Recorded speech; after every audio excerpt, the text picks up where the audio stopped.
مسلمانوں، میرا غریب نواز اجمیر کی سرزمین پر آیا، جس زمین کو نبی کونین صلی اللہ تعالیٰ علیہ وسلم نے منتخب فرمایا تھا۔ میرے غریب نواز کو بہت ستایا گیا، میرے غریب نواز کو بہت پریشان کیا گیا، میرے غریب نواز کو بہت پریشان کیا گیا، طاقت کے ذریعے پریشان کیا گیا، فوج کے ذریعے پریشان کیا گیا، جادو کے ذریعے پریشان کیا گیا۔ جتنے ہتھ کنڈے ان کے پاس تھے وہ ساری طاقت استعمال کرتے رہے، لیکن غریب نواز کو ٹس سے مس نہ کر سکے، غریب نواز کو اس زمین سے ہلا نہ سکے۔ اے مسلمانوں، معاملہ بہت دور تک بڑھا، اونٹ بیٹھایا تو بیٹھے رہ گئے، انا ساگر کا سارا پانی منگوا لیا۔ اے مسلمانوں، یہی پر بس نہیں، اب بھی حربے استعمال کیے جا رہے ہیں۔ تو یہ جو انا ساگر ہے، انا ساگر کے قریب اجمیر شریف میں جنات رہتا تھا جس کا نام سادی دیو تھا۔ یہ جنات رہتا تھا، بڑا طاقتور تھا، بڑا مضبوط جنات تھا۔ اجمیر کے لوگ جب ناکام ہو جاتے تھے تو اسی سے مدد طلب کرتے تھے، اور یہ چاہ کر کے لوگوں کی فریاد سنتا تھا، لوگوں کی مدد کر دیا کرتا تھا۔ یہ لوگ جیسے ہی اور خداؤں کی پوجا کرتے تھے ویسے ہی سادی دیو کی بھی پوجا کرتے تھے۔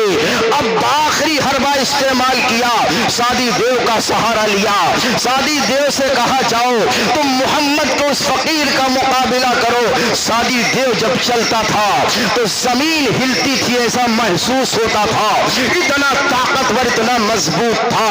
آیا میرے غریب نواز کے سامنے کھڑا ہو گیا، میرے غریب نواز نے ایک نظر اٹھا کر کے دیکھی، سادی دیو نے کہا تم یہ زمین چھوڑو، یہاں سے چلے جاؤ۔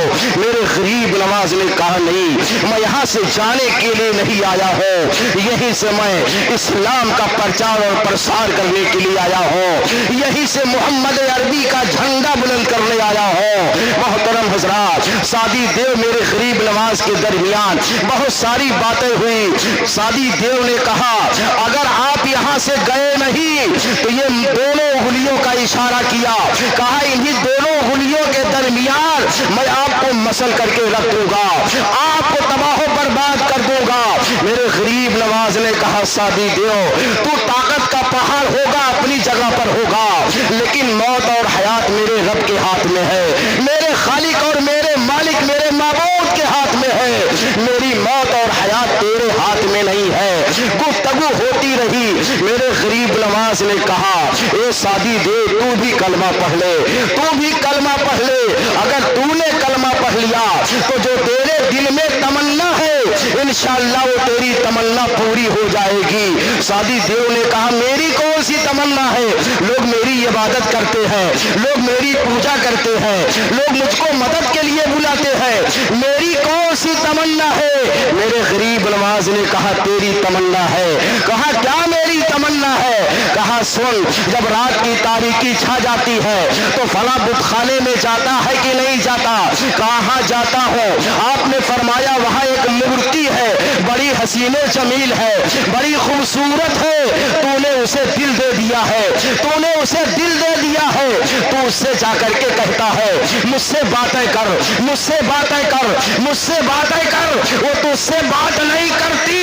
اے سادی دیو تو کلمہ پڑھ لے، تیرے دل کی تمنا انشاءاللہ پوری ہو جائے گی۔ سادی دیو سوچ میں پڑ گیا، یار یہ تو صرف میں ہی جانتا ہوں، اس کے علاوہ کوئی دوسرا نہیں جانتا۔ یہ سچ بات ہے کہ میں رات کی تاریکی میں اسی مندر میں جاتا ہوں اور جو سب سے خوبصورت مورتی ہے اس سے کہتا ہوں مجھ سے باتیں کر، اس کو میں نے دل دے دیا ہے۔ یہ سچی بات ہے، ان کو کیسے پتا چلا، انہیں کیسے معلوم ہوا؟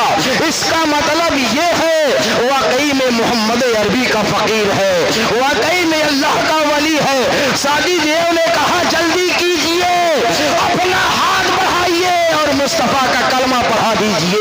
اللہ اکبر، میرے نبی نے کہا پڑھ کلمہ طیبہ لا الہ الا اللہ محمد الرسول اللہ صلی اللہ تعالی علیہ وسلم۔ سادی دیو نے کلمہ پڑھ لیا۔